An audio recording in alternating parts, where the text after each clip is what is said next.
Hi, my name is Justin Lopez Kerwin.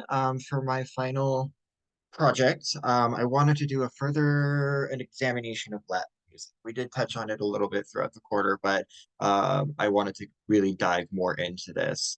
Um, the four types or genres rather, of music I'll be looking at are salsa, tango, reggaeton, and samba.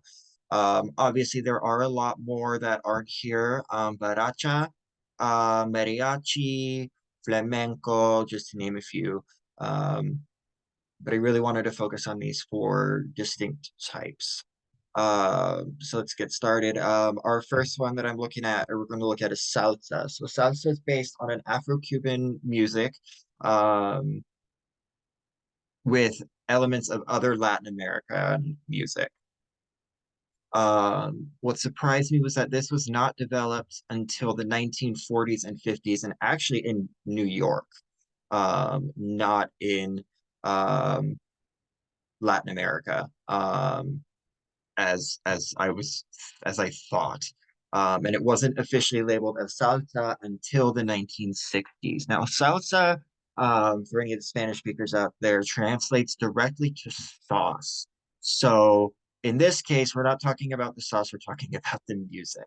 A lot of the time when a band leader would be at a club and they would play, so they were about to play a salsa song, the band leader would shout salsa, and that's how everybody knew that this type of music was coming up. This combines a rhythmic complexity of a Spanish guitar with the call and response vocal tradition of African music. So a lot of the time you notice in Latin music, there's a lot of guitar, there's a lot of Spanish guitar. Um, Salsa brings that element and combines it with that call and response vocal tradition of African music. So it's not always with salsa, it's not always an instrument to an instrument or a voice to a voice. Sometimes it's a voice to an instrument or vice versa, with that call and response. It is highly syncopated, it's very sharp, very staccato. Even when you're dancing it, it's very sharp movements. It employs an anticipated rhythm structure, which helps the music move. It leaves the listener wanting more. And this structure has the bass line on the downbeat by a half beat, which creates a distinctive pulse. And you'll notice that in salsa music, there's a lot of staccato and very moving. The pace of the music is constantly moving forward. You don't really have moments of slowing down. You don't really have moments of pausing. It's constantly moving forward. And it creates that distinctive pulse that is so stereotypically salsa, which I happen to love. Um, the next type of music is probably one of, if not my favorite type of Latin American music, and that's tango. There are no certain origins of tango. There is a lot of speculation about where it originates, because it has so many influences from around the world.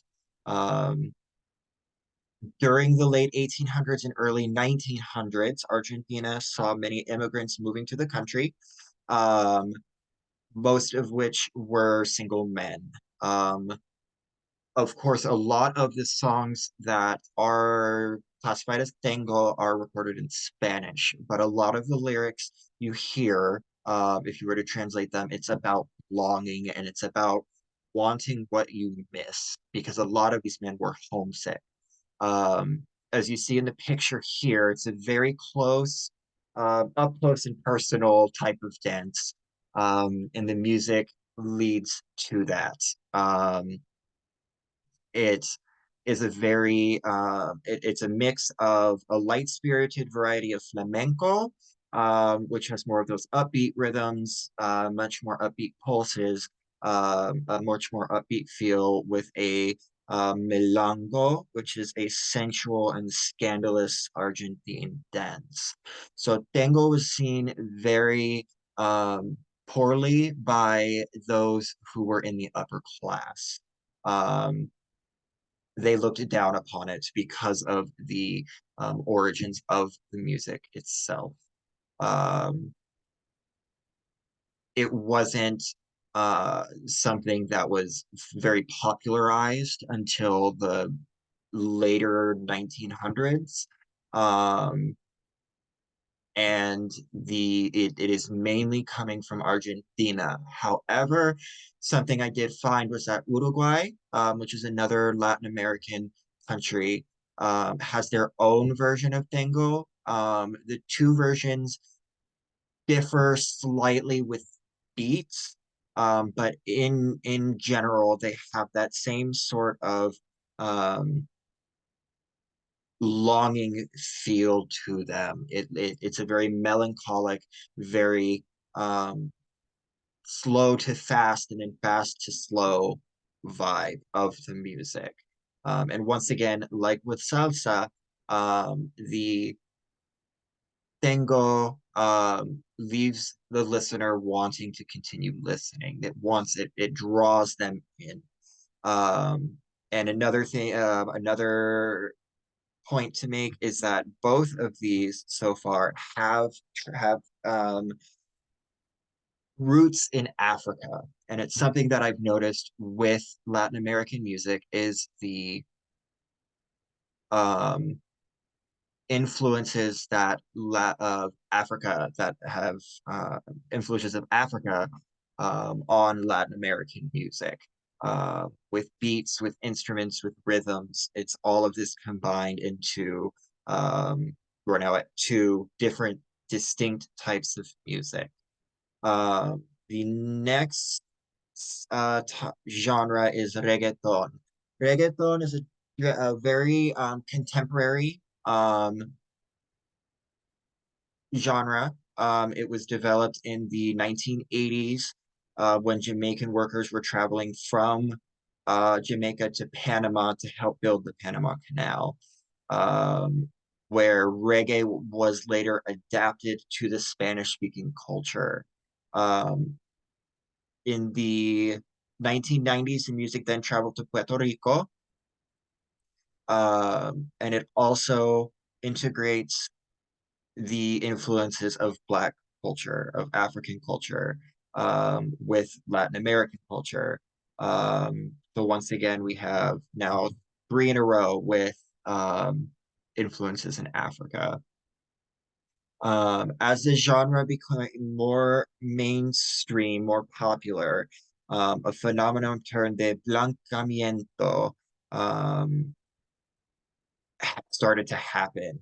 And it began to distance reggaeton from its roots in that Black African culture. Um, Blancamiento translates to whitening. Um, so the genre then became more acceptable to white people after this phenomenon um, because of this blancamiento. And it started to be more associated with the Latinx culture rather than the Black culture. Um, Themes of sex and partying have been a very, very common in reggaeton since the beginning, since the 1980s. But the presence of the lyrics of Black cultural identity, um, they also seem to fade over time as the genre evolved into what it currently is. Um, the last one that we're going to talk about, or I'm going to talk about, is samba. Now, instantly, we probably all recognize this picture from Carnival in Brazil. Samba is out of Brazil, but its origins are disputed.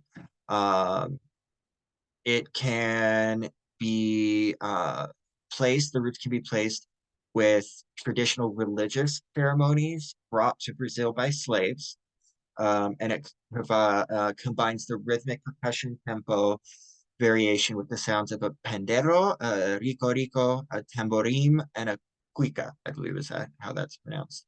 Um, it's really heavily showcased during Carnival. Um, you see the bright colored costumes, you see the high energy. So unlike tango, back here. Samba is happy. It's meant to be it's upbeat, it's happy, it's fast, it's fun. Um, and it emerged after its music as a musical genre after its birthplace in a region of Bahia known as Little Africa, where in these religious houses, priestesses would have a dance to call the gods. That's where the religious aspect came in. It was that African influence. It was originally for a healing ritual generally. Um, and it was used by celebrating the religious worship. Um, and it follows an ancient rhythm. Now, semba and samba are two separate things. Semba is the African, um, one of the African roots of samba. Um, and it has the movements that in dance place emphasis on the hips and the stomach, but in samba, from the hips down, everything else stays still. It's a very leg dance, and the music goes along with it. Um, and it's very lighthearted, very upbeat, and it's very heavily showcased. And if not, the number one thing of Carnival is that samba music, and you can hear that going consistently um, throughout the celebrations of Carnival. Um, but once again, we can see that all four of these specific genres of Latin American music all have roots in Africa, or of Latin American music, excuse me, all have roots in Africa. Um, with beats, with instruments, with styles, um, with the rhythms. Um, we can trace at the very least these four with base roots in Africa. Uh, but that is my presentation. I really hope you guys enjoyed it. Um, once again, my name is Justin Lopez Kerwin, and thank you so much.